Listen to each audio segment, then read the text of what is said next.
Hello children, welcome to Aditya classes. Today I will teach the topic some concept related to blood. Blood का जिसमें हम अध्ययन करते हैं, स्टडी करते हैं, उसको हम बोलते हैं सीरोलॉजी या हेमेटोलॉजी. ओके, ब्लड होता क्या है? ब्लड एक कनेक्टिंग टिश्यू है, इसको हिंदी में बोलते हैं संयोजी ऊतक, जो जोड़ने का कार्य करता है. हमारी पूरी बॉडी में क्या है? ब्लड है, जिसके जरिए जरूरी न्यूट्रिशन हर सेल को मिलता है. इसलिए ब्लड कैसा है? ट्रांसपोर्टेशन का काम करता है. ब्लड कंसिस्ट करके रखता है प्लाज्मा को, आरबीसी, डब्ल्यूबीसी एंड प्लेटलेट्स को. आरबीसी क्या है? Red blood cell, and WBC क्या है? White blood cell. Okay, red blood cell का जो वॉल्यूम है वो 5 से 5.5 मिलियन पर मिलीमीटर क्यूब, क्योंकि वॉल्यूम किस में होता है? क्यूब फॉर्म में होता है. सेकंड है आपके पास डब्ल्यूबीसी का जो आपके पास वॉल्यूम है वो कितना है? 7,000 से 10,000 तक पर मिलीमीटर क्यूब. एंड जो हमारे पास ब्लड में प्लाज्मा, आरबीसी, डब्ल्यूबीसी, प्लेटलेट्स हैं, इनका टाइम पीरियड कितना होता है? इसका और क्या है? इसका दूसरा नाम क्या है? यहाँ पर ये आपको डिस्कस करूंगी. तो प्लाज्मा जो होता है वो 55% होता है, कुछ बुक 60% दिखाती है. सेकेंड है आपके पास आरबीसी, जो कि 41% होता है, जिसका टाइम पीरियड कितना होता है? 120 डेज का. इसका दूसरा नाम क्या है? एरिथ्रोसाइट्स. ओके, और इसमें जो न्यूक्लियस है वो न्यूक्लियस नहीं पाया जाता है. न्यूक्लियस क्या होता है? किसी का भी सेंटर पॉइंट. ओके, तो न्यूक्लियस एक सेंटर पॉइंट की तरह वर्क करता है. न्यूक्लियस हमेशा, इसलिए उसे न्यूक्लियस बोला जाता है क्योंकि वो सेंटर पोजीशन होता है. ठीक है. प्लाज्मा जो होता है वो लिक्विड फॉर्म में होता है. प्लाज्मा का जो कलर होता है वो येलो कलर होता है. प्लाज्मा में क्या क्या होता है? वाटर होता है, प्रोटीन होता है, इलेक्ट्रोलाइट्स होते हैं. वाटर जो है 90% होता है, प्रोटीन जो है 6 से 8% होता है, इलेक्ट्रोलाइट्स जो है 1%, जिसमें sodium positive and chlorine negative. Positive और नेगेटिव चार्ज हमें बताते हैं कि ये क्या है? आयन. जब कोई कंपाउंड पॉजिटिव और नेगेटिव चार्ज में टूटता है तो हम उनको क्या बोलते हैं? आयंस. ओके, नेक्स्ट आपके पास आपका आरबीसी हो चुका है कि ये 41% होता है, 120 डेज का होता है. इसका टाइम पीरियड कितना होता है? इसका लाइफ टाइम कितना होता है? 120 डेज. फिर ये रिपीट होता है. और इसका दूसरा जो नाम है ये क्या है? Other name. अदर नेम क्या है इसका? एरिथ्रोसाइट्स. और इसमें न्यूक्लियस नहीं पाया जाता है. थर्ड है आपके पास डब्ल्यूबीसी. डब्ल्यूबीसी हमारे पास क्या है? 4%.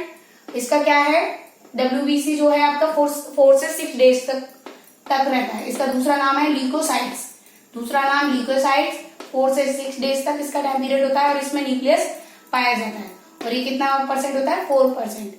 और इसका जो फंक्शन होता है, FN का मीन है फंक्शन. FN शॉर्ट में राइट किया फंक्शन को. तो फंक्शन क्या होता है? Defence mechanism. इसका फंक्शन क्या होता है? Defence mechanism. और आरबीसी का जो वर्क होता है वो क्या होता है? O2 ट्रांसपोर्टेशन, मतलब ऑक्सीजन को ले जाने का. क्लियर. एंड प्लेटलेट्स कितनी होती है हमारे पास? 1% से कम, 0.01%. ओके, जिसका टाइम पीरियड कितना होता है? 2 या 3 डेज का होता है और इसमें न्यूक्लियस पाया जाता है. क्लियर हो गया. इन एडल्ट एज में जो हमारे ब्लड होता है वो हर बॉडी में कितना पाया जाता है? एडल्ट एज में 6.8 लीटर. कुछ बुक्स डिफरेंस भी देती हैं. ठीक है. और इसमें जो मेल है, मेल में 5.5 लीटर होता है, फीमेल में 5 लीटर होता है जनरल वेट में. अब ये जो है हीमोग्लोबिन, इसमें हीमोग्लोबिन कितना होता है? 14 gram per deci litre. 14 gram per deci litre.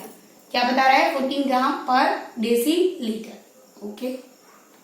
And female में कितना होता है? 13 ग्राम पर डेसी लीटर. ये पॉइंट्स क्लियर हो गए. अब है आपके पास chemical nature of blood. Blood का केमिकल नेचर कैसा होता है? प्रोटीन टाइप में. ठीक है. ब्लड का पीएच वैल्यू क्या होती है? ब्लड की क्या होती है? PH value. पीएच वैल्यू होती है 7, फिक्स होती है. ठीक है. अगर 7 से ऊपर जाता है, अगर 7 से ऊपर किसी की पीएच वैल्यू आती है, वो क्या बन जाता है? बेस. हम कैसे पता करेंगे ये एसिड है या बेस? तो अगर 7 से पीएच वैल्यू 7 से ऊपर है तो बेस होता है, और 7 से नीचे है तो एसिड होता है, और अगर 7 है तो न्यूट्रल होता है. ओके. तो क्योंकि इसका जो ब्लड का जो पीएच वैल्यू है वो 7.4 होती है, यानी कि 7 से ऊपर है, इसलिए ये किस कैटेगरी में आता है? क्षार की कैटेगरी में, बेस की कैटेगरी में. क्लियर. अदर कंपोनेंट्स क्या होते हैं हमारे पास? न्यूट्रिशंस होते हैं, जिसमें ग्लूकोज और अमीनो एसिड होता है. दिस आपके पास फॉर्मूला है ग्लूकोज का C6H6O12. ओके. दूसरा है हार्मोन्स, जिसमें भी आपके पास कोलेस्ट्रॉल एंड थायरोक्सिन होता है, और ये कोलेस्ट्रॉल आपका 200 ग्राम पर डेसीलीटर. थर्ड है आपके पास इसमें अदर कंपोनेंट में वेस्ट. वेस्ट में क्या होते हैं, मतलब वेस्ट मतलब बेकार पदार्थ जो है आपके, बेकार चीजें, उसमें क्या आता है यूरिया। और दूसरा अदर नेक्स्ट लास्ट है आपके पास ब्लड गैसेस, जिसमें क्या आती है oxygen, carbon dioxide, sorry this is carbon dioxide CO2 and this is oxygen. Oxygen हम इनहेल करते हैं और कार्बन डाइऑक्साइड को बाहर निकालते हैं।